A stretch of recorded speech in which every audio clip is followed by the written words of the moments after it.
Imagine a world where your body is not your own, where every movement, every choice, and every aspect of your existence is controlled by someone else. On slave breeding farms in the American South, this nightmare was the daily reality for countless enslaved people.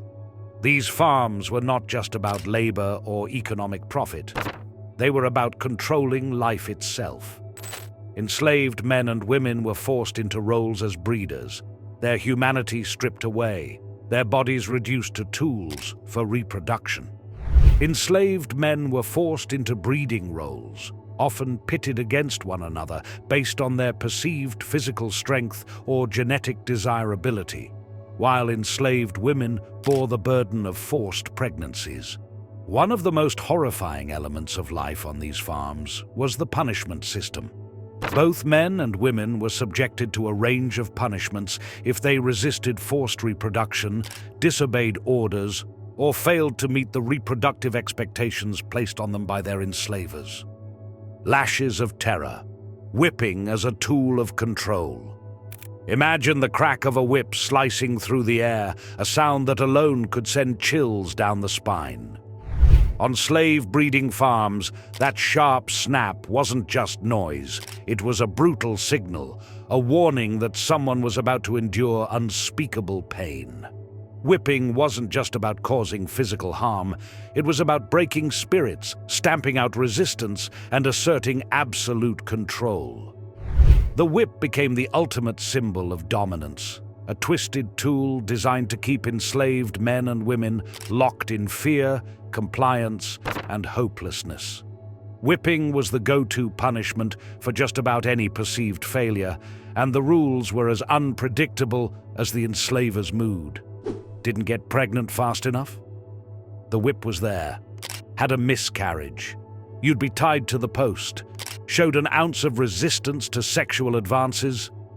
The whip became the response, like a cruel conductor, ensuring everyone stayed in line. Enslaved women, in particular, bore the brunt of this cruelty. Take Nancy, for instance. She was enslaved on a Virginia breeding farm and suffered miscarriage after miscarriage. But instead of any sympathy or acknowledgement of her suffering, her enslaver saw her inability to carry a child to term as an economic failure. His solution? Whip her until the pain was so severe that Nancy's body and mind would be driven to submit. After each loss, Nancy was stripped naked, tied to the whipping post, and flogged repeatedly, not just to punish her for the loss, but to instill a terror so deep that she wouldn't even think about resisting again. The physical wounds healed, but the psychological ones, those were meant to last forever. Men weren't spared from the whip's cruelty either, especially when it came to the twisted breeding demands of these farms. Male slaves were often chosen for their physical prowess, their strength, and their perceived ability to produce strong offspring. But when they failed to impregnate women as quickly as expected, the punishment was swift. Any hesitation or reluctance to comply with forced breeding was seen as defiance. And for that, they would pay in blood. Take Isaac's story, for example, from a breeding farm in South Carolina. Isaac was ordered to impregnate several women, but when one of the women resisted, he couldn't bring himself to force her. It was an act of humanity in a world that left little room for such kindness. But the overseer didn't care about Isaac's moral struggle.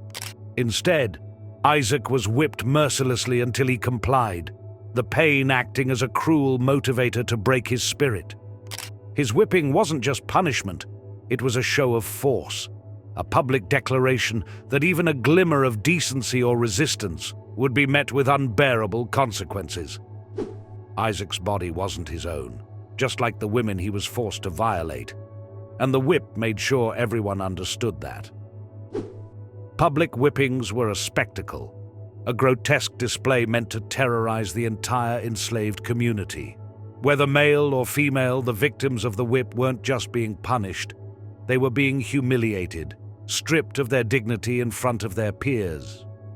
For women, failing to meet reproductive demands meant not only physical pain, but public disgrace. Tied to the post, stripped bare, and flogged in front of everyone, their suffering was a warning to others. Don't step out of line. Don't think about resisting. And men, reduced to little more than breeding tools, had to endure the sting of the whip, as well as the psychological blow of being stripped of any sense of masculinity or power. They were made to feel weak, humiliated, and powerless. Just another cog in the cruel machine of forced reproduction. But the real terror of the whip wasn't just in the physical pain it caused. It was in the way it got into the minds of the enslaved. The fear of that crack in the air, the threat of being tied to the post, the knowledge that any act of defiance, no matter how small, could lead to a public flogging, it all worked to create an atmosphere of absolute dread. The whip wasn't just an instrument of physical punishment. It was psychological warfare, cutting deep into the psyche of everyone on those breeding farms. It was a constant reminder that there was no escape from the brutal reality of slavery, no safe harbor from the relentless control of their enslavers. The sting of the whip didn't end with the blows. It lingered, seeping into every aspect of life on the farm, ensuring that no one ever forgot who held the power. Bound by iron, shackling, confinement, and isolation. Physical restraints, such as shackles, were used to keep enslaved people in line on breeding farms, particularly those who resisted the brutal system. Shackling was a form of punishment that symbolized the ultimate lack of freedom, keeping individuals literally chained to their fate. Shackles were often placed on the arms, legs, and necks of enslaved men and women, restricting their movement and reinforcing their dehumanization. The iron shackles not only caused physical pain and discomfort, but also served as a constant reminder of their enslaved status, stripping them of their autonomy and dignity. For those who resisted their assigned reproductive roles, shackling was a common punishment. Women who attempted to escape from forced breeding or who resisted sexual violence were often shackled and confined to prevent further defiance.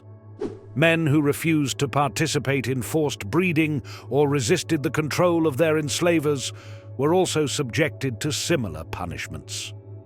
Shackling these individuals was intended to break their physical and mental strength, making it clear that any form of rebellion would result in severe and unrelenting punishment. Enslaved men, in particular, were shackled to control their bodies, often after failed attempts to escape. In some cases, men who were seen as physically powerful but reluctant to comply with their forced role were shackled and beaten as a means of controlling their bodies and minds. One such case involved an enslaved man named Thomas, who refused to participate in the breeding practices imposed on him by his enslaver. Thomas was shackled and left in isolation for days, his body restrained in iron cuffs. Confinement and isolation were additional forms of punishment used to control and dehumanize enslaved individuals. Men and women who attempted to resist their enslavers' demands were often confined to small, dark, and damp spaces, deprived of light, interaction, and basic necessities. The isolation was designed to break their will, cutting them off from the limited support they might have received from the enslaved community, and creating a sense of deep loneliness and helplessness. They were often placed in what were known as sweat boxes or slave jails, where they were left for days or weeks at a time. These spaces were not only physically confining, but also mentally torturous. The darkness, lack of space, and overwhelming sense of isolation led to severe mental distress, exacerbating the crushing burden of their situation. Isolation also served as a method of re-education on slave breeding farms. Enslaved individuals, both men and women, who were seen as defiant, were confined until they were ready to comply with their enslavers' demands. In one instance, an enslaved woman named Sarah was confined to a small cell for weeks after she refused to participate in forced breeding. Shackled and deprived of food, Sarah was only released when she was deemed broken and ready to comply with the demands of her enslaver. Bodies as currency, sexual violence as punishment. The brutality of slavery was not confined to physical labor or the whip. On slave breeding farms, control went far beyond work.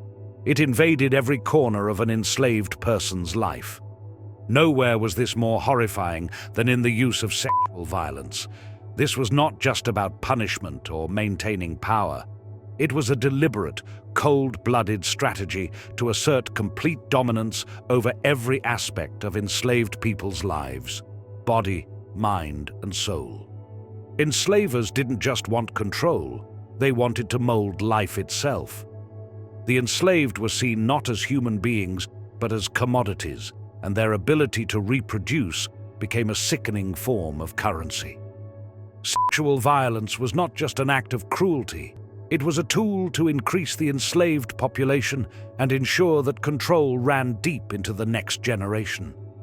The enslavers pulled the strings, forcing enslaved people into grotesque breeding roles, leaving scars that ran deeper than the physical. What's worse, the enslavers manipulated the enslaved into being complicit in their own suffering. Men, who might otherwise be protectors, were forced to carry out the enslavers' plans, used as pawns in a system designed to degrade everyone involved. The power dynamic was twisted in such a way that both men and women were victims, yet each bore different burdens. Men, often chosen for their physical attributes, were ordered to engage in sexual acts against their will. It wasn't just about sex, it was about submission. If they resisted, they were punished with a severity that left no room for second thoughts. The moral and psychological toll of being forced to violate another person was profound, leaving enslaved men tormented by their role in the cycle of violence. For women, the reality was even more horrific.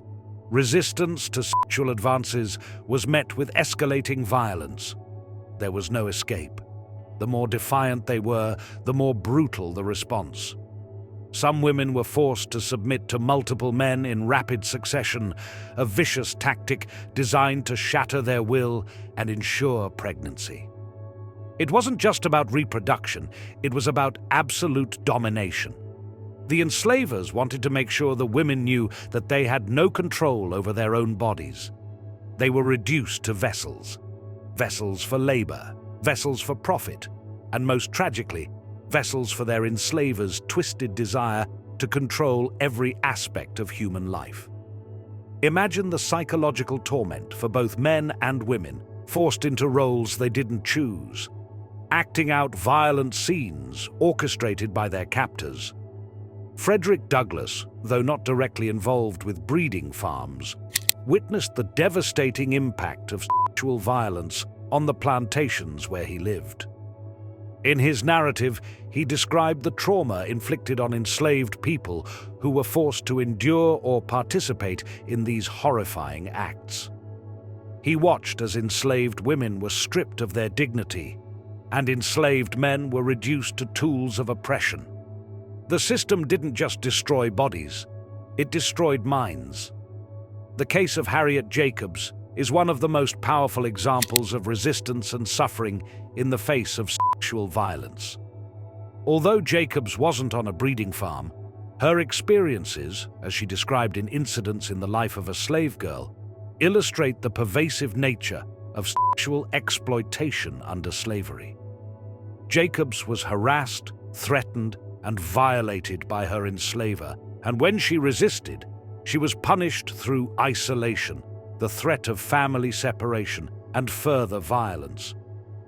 Her story shines a light on the constant battle enslaved women fought to retain some semblance of dignity and autonomy in a world designed to strip both away. The torment extended far beyond the immediate acts of violence. Enslaved people were forced to live with the knowledge that their children would be born into the same brutal system. Women who became pregnant after being assaulted were left to bear children who would also be enslaved, perpetuating the cycle of exploitation. It wasn't just their own lives that were controlled, it was the futures of their children, grandchildren, and beyond. Marks of oppression, mutilation, and branding. Mutilation and branding were not just punishments, they were displays of ownership, messages etched in flesh for all to see. The enslaved were already living under crushing conditions, but mutilation and branding took things to a whole new level. These punishments were reserved for those who dared to resist or showed the audacity to attempt an escape, leaving behind permanent reminders of their disobedience. Branding wasn't just an act of cruelty, it was a twisted form of control. Picture this, a hot iron pressed against bare skin, sizzling as it burned a permanent mark into the body. This mark wasn't random. It was often placed on visible areas like the face, neck, or arms, areas that couldn't be hidden. It was a constant, humiliating reminder that no matter where the enslaved went, they would always carry the brand of their oppressor. Even if they managed to escape, the brand would betray them. It was a scar that told the world, "I am property. I have been punished." But branding wasn't only about the pain, it was about the psychological toll. Enslaved individuals weren't just being marked as property, they were being publicly humiliated. Everyone who saw the brand knew what it meant, that this person had dared to challenge the system and had paid for it in flesh. It wasn't just a mark of ownership, it was a mark of shame, meant to strip away any sense of identity or hope for freedom. And then there was mutilation. If branding was the mark of shame, mutilation was the ultimate form of control. Enslavers didn't just want compliance. They wanted to make sure that those who dared resist would never have the chance again. The methods were as horrifying as they were varied. Enslaved people who tried to escape might have fingers, toes, or even entire limbs severed. Imagine that. A person who had already lost their freedom, now losing parts of their body too. Sally, an enslaved woman who repeatedly resisted the sexual advances of her enslaver, learned the cruelty of mutilation firsthand. When she refused her enslaver's demands, the punishment wasn't just physical, it was designed to haunt her. Sally's ear was cut off, leaving a permanent, visible reminder of her defiance. Her mutilation wasn't just about inflicting pain, it was a clear message to everyone: step out of line and you'll be marked forever. But the mutilation didn't stop at cutting ears or branding skin. Some enslavers took things even further, permanently disabling those who tried to escape. One of the most gruesome practices was the severing of the Achilles tendon, effectively crippling the person, making it impossible for them to run again. A person who once dared to flee would now struggle to even walk, ensuring that any future attempts at escape were futile. The message couldn't have been clearer. Once you're enslaved, you're not going anywhere. One infamous case from Louisiana involved a woman named Lydia. After several failed escape attempts, Lydia's enslaver, enraged by her persistence, decided to make an example of her. But this wasn't just about punishment. It was about sending a message to every enslaved person on the farm. Lydia's hand was crushed, leaving her permanently disabled, unable to complete even the simplest of tasks. The cruelty of this punishment was clear. Her enslaver wanted to ensure that she could never run, work, or resist again. Lydia's mutilation wasn't just about stopping her, it was about controlling everyone else who saw her suffering. Her crushed hand was a warning: resist and you'll pay in flesh. In the most extreme cases, Even mutilation wasn't enough. For those deemed beyond control, death became the final punishment. On breeding farms, where enslaved women were valued for their ability to bear children, killing them might seem counterproductive. But for enslavers, maintaining authority was more important than anything, even profit. Public executions, though rare, served as terrifying spectacles. These were not just about eliminating a problem. They were about reinforcing the enslaver's absolute power. Fanny, an enslaved woman in South Carolina, offers one of the most infamous examples of this brutal final step. After years of enduring sexual violence and forced reproduction, Fanny was accused of poisoning her enslaver in an act of desperate resistance. The punishment? She was burned at the stake in front of the entire community. This wasn't just about killing Fanny. It was about sending a message to every enslaved person watching. If you dare resist, if you even think about defiance, the consequences will be deadly. Fanny's public execution was a grotesque display of the enslaver's power, a reminder that no life was too valuable to be extinguished if it meant maintaining control. Chains of the mind, psychological and emotional torture. While the physical punishments on slave breeding farms were horrific in their brutality, the real battle often took place in the minds of the enslaved. Enslavers knew that breaking someone's body was one thing, but breaking their spirit, that was real power. Perhaps the most devastating weapon in the enslaver's arsenal was the threat of family separation. For enslaved people, particularly mothers, the bond with their children was often the only source of joy or hope in a life dominated by suffering. And yet, that bond was always precarious. Children born on these farms were not seen as people. They were assets, property that could be bought, sold, or traded at any time. The enslaved lived in constant fear that their children would be taken away, sold off to another plantation, never to be seen again. The psychological toll of this constant threat was unimaginable.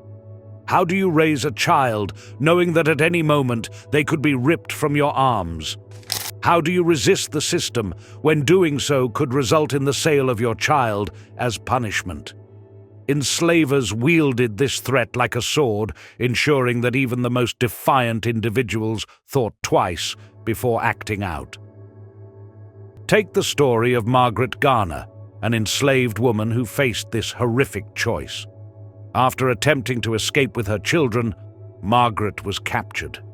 Knowing that her children would be returned to a life of suffering and slavery, she made a heart-wrenching decision. She tried to take their lives to spare them from the horrors of enslavement. She succeeded in killing her young daughter. Margaret's story is tragic, but it also speaks volumes about the emotional torture inflicted on enslaved mothers. For many women on breeding farms, this was a constant gnawing fear, a reminder that even their children were not truly theirs. The enslavers didn't stop at threatening family separation. They used humiliation as a powerful tool to keep the enslaved in line. Public punishment was designed to break not just bodies, but spirits. Women who resisted forced reproduction or who were seen as defiant were often stripped naked, whipped, or otherwise punished in front of their peers. The act of being exposed in such a degrading way stripped away their dignity, reducing them not just to property, but to something even less than human. Imagine standing in front of your community, your body bared for everyone to see, the crack of the whip raining down on you while others are forced to watch. It wasn't just the pain, it was the shame. Enslaved people were often made to feel that their very humanity had been stripped away, replaced by the ever-present reminder that they were property, subject to the whims of their enslavers. Celia, an enslaved woman in Missouri, provides a powerful example of the emotional toll of this system. After enduring years of sexual abuse by her enslaver, Celia eventually fought back, killing him in self-defense. But the system didn't see her as a person defending herself from an attacker. It saw her as property that had destroyed another piece of property. Celia was publicly tried, convicted, and hanged. Her execution turned into a spectacle. It wasn't just about punishing Celia. It was about reminding other enslaved women that resistance was futile. The message was clear. No matter what abuse you endure, you have no legal or moral standing in this system. This atmosphere of terror was constant, unrelenting. The fear of violence, the threat of rape, the knowledge that one wrong move could result in the loss of a child or public humiliation. It all added up to a life lived in the shadow of anxiety. Every decision, every action was made with the understanding that severe punishment could follow. And in a system where compliance was expected and resistance was met with cruelty, psychological torture became a way of life.